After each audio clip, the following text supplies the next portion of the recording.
Olá, tudo bem? Sou o professor Marcos Roberto e estou na rede social Instagram como @marcossantos6594. Vai lá, curta as minhas publicações. Bom, hoje nós iremos tratar aqui sobre as contribuições de Vygotsky para a educação especial e inclusiva, né? Para a turma de pedagogia, disciplina educação especial. Vamos lá? De acordo com a OMS, ou Organização Mundial da Saúde, atualmente coexistem dois modelos de compreensão da deficiência: o modelo médico e o modelo social. Para o primeiro modelo, a incapacidade é um problema da pessoa, causado diretamente pela doença.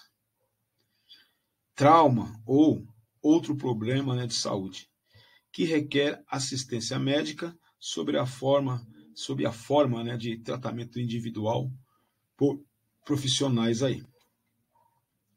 O segundo modelo, por sua vez, compreende a incapacidade como um problema social permanentemente relacionado à funcionalidade expressa pela pessoa, ou seja, o resultado de uma relação complexa entre a condição de saúde do indivíduo e os fatores pessoais, com os fatores externos que representam as circunstâncias nas quais o indivíduo vive. Então, a perspectiva educacional, no bojo das ideologias liberais, atrelou-se à necessidade de diagnosticar ou medir o desempenho intelectual dos estudantes, procurando adequá-los às condições de um sistema educacional em expansão e com pretensões à universalidade. Para isso, buscou recursos da psicologia, especialmente quanto ao uso dos testes psicométricos, que surgiram no contexto de uma ciência objetivista. Entre as contribuições da psicologia histórico-cultural de Lev Semenovich Vygotsky para a educação, destacam-se aquelas que fazem referência às condições analisadas no contexto da defectologia. O autor discorre sobre o deficiente e sua educação e explica as leis gerais do desenvolvimento humano para as pessoas com e sem deficiência, sendo considerado como um dos criadores da psicologia especial. E suas ideias chegaram ao Brasil na década de 1980. A sua primeira obra disponível no nosso país foi A Formação Social da Mente, em 1994, e mais tarde, em 1988, foi publicada a coletânea Linguagem, Desenvolvimento e Aprendizagem. Estabelecer as regularidades comuns do desenvolvimento da criança e estudar suas manifestações específicas demarca a atividade investigativa de Vygotsky. A preocupação com a educação de pessoas com deficiência ocupa um lugar de destaque no conjunto da obra de Vygotsky. O conceito que Vygotsky elabora quando aborda o desenvolvimento nas condições orgânicas adversas é o de compensação. No ano de 1924, Vygotsky escreveu seus primeiros ensaios na área da defectologia. Princípios de la educación de los niños físicamente deficientes. E acerca de la psicologia e la psicologia de la defectualidade infantil. produtos de uma apresentação no segundo Congresso sobre a proteção social e jurídica dos menores de idade na Rússia, cujo o objeto de análise proposto para os intelectuais era a escola especial, seus princípios educativos e os aspectos organizativos do ensino. Na visão de Vygotsky, o trabalho educativo deve buscar superar as limitações a partir do ensino, entendendo a pessoa com deficiência como um ser capaz de desenvolver todo o seu potencial por meio do acesso aos conhecimentos científicos e das mediações. Estas, essenciais para o desenvolvimento da linguagem, do pensamento e também da consciência. Barroco afirma que Vygotsky defendia a educação dos deficientes até o limite do aprendizado, e sua compreensão do desenvolvimento humano partia do percurso filogenético e do ontogenético necessários para que os indivíduos se tornem humanizados. Logo, as pessoas com deficiência também são capazes de desenvolver-se e constituir-se enquanto homens culturais. Ao defender a tese que consistia em criar um sistema educacional único que permitisse aí integrar a pedagogia especial com a pedagogia geral, Vygotsky examinou as condições educacionais oferecidas para a formação da criança com deficiência na relação com os problemas da ideia de compensação. É primordial assegurar que Vygotsky, ao elaborar o conceito de compensação em sua teoria, dialogava com autores e discutia questões relacionadas a outro contexto histórico. Duas principais correntes a respeito da compensação estavam em ampla circulação naquele contexto histórico, final do século XIX e início do século XX, e afetaram as elaborações de Vygotsky. A versão mística da compensação, baseada na teoria do dom, atribuía ao deficiente uma espécie de forças de origem divina, em que um conhecimento, uma sensibilidade especial compensaria determinada ausência, sendo ela de visão, audição, inteligência. A outra vertente, ela era biológica, que considerava que a perda de uma função perceptiva seria compensada naturalmente com o funcionamento de outros órgãos. Segundo Koszulin, compreender o desenvolvimento psicológico em crianças com deficiência, assim como compreender alguns problemas pertinentes à neuropsicologia e à psicopatologia, era fundamental ao projeto intelectual de Vygotsky, propor uma teoria geral do desenvolvimento humano.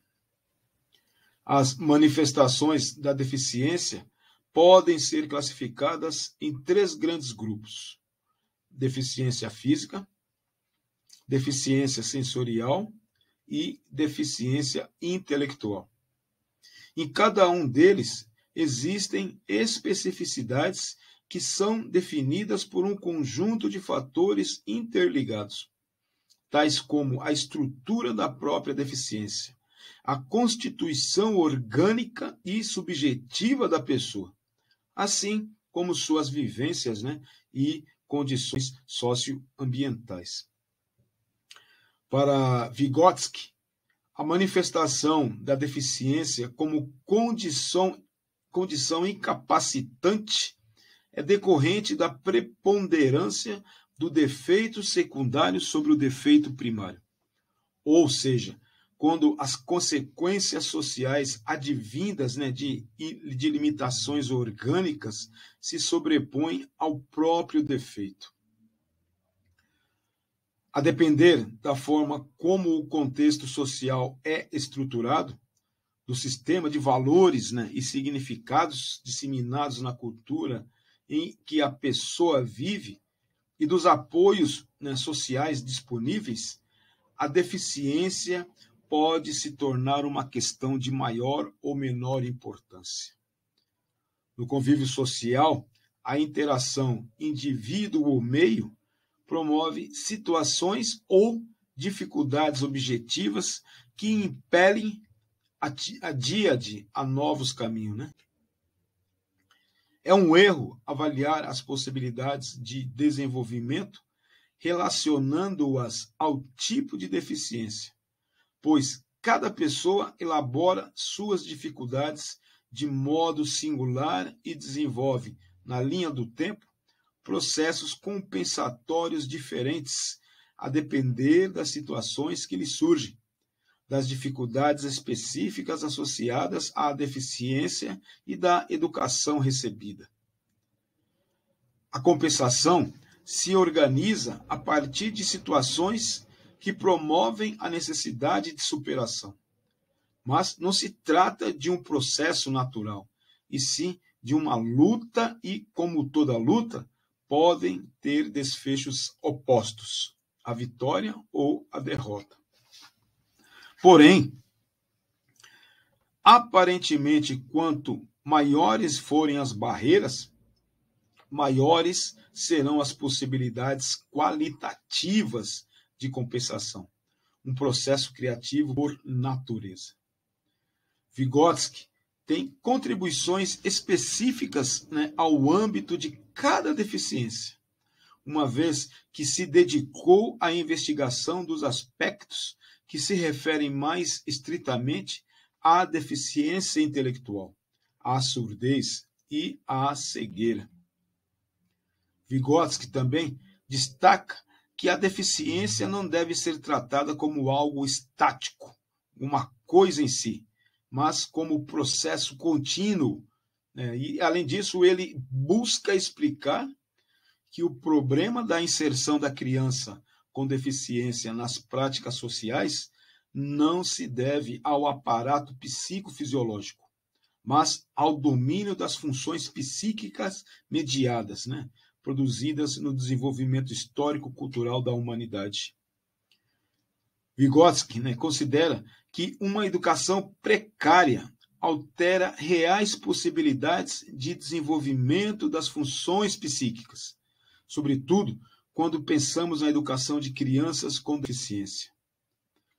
Toma, assim, a deficiência como um problema de educação social e destaca o conceito de compensação social como metodologia da educação social. Isso quer dizer que a produção dos modos de significação, de participação, se desenha na coletividade. O principal argumento de Vygotsky sobre as deficiências é que não implicam necessariamente menor desenvolvimento, mas uma organização psíquica qualitativamente diferenciada do que é comumente observado. O que diferencia os indivíduos com ou sem deficiência intelectual não se limita, né, aos aspectos quantificáveis da inteligência, mas envolve a relação única estabelecida entre o modo de organização da personalidade, a estrutura orgânica e funções psicológicas. Por isso, já no início do século XX, Vygotsky era contrário ao uso de testes para mediação de capacidade intelectual. Para ele, o resultado de tal avaliação por pontuação de QI, coeficiente de inteligência, informa exclusivamente sobre o desenvolvimento real, mas não deixa clara a evolução daquilo que está indicado no resultado do teste quando analisado no curso do tempo. E, por último, vale dizer que a argumentação de Vygotsky em prol de uma educação social para as crianças com deficiência, isto é, uma educação atenta ao trabalho como núcleo humanizador, que as insira e as torne partícipes da vida em sociedade, uma educação escolar transformadora, que desloque o eixo orgânico da deficiência para o eixo das possibilidades sociais de desenvolvimento cultural da personalidade. O fato de Vygotsky defender que a educação de crianças com deficiência ocorra no âmbito da educação geral, muitas vezes soa nos dias de hoje como ideias inclusivas. Além disso, além do paradigma da educação inclusiva ter sido difundido em outro contexto histórico, seus fundamentos se distanciam daqueles assumidos por Vygotsky no construto da educação social. Por enquanto é isso, muito obrigado e até a próxima. Forte e caloroso abraço.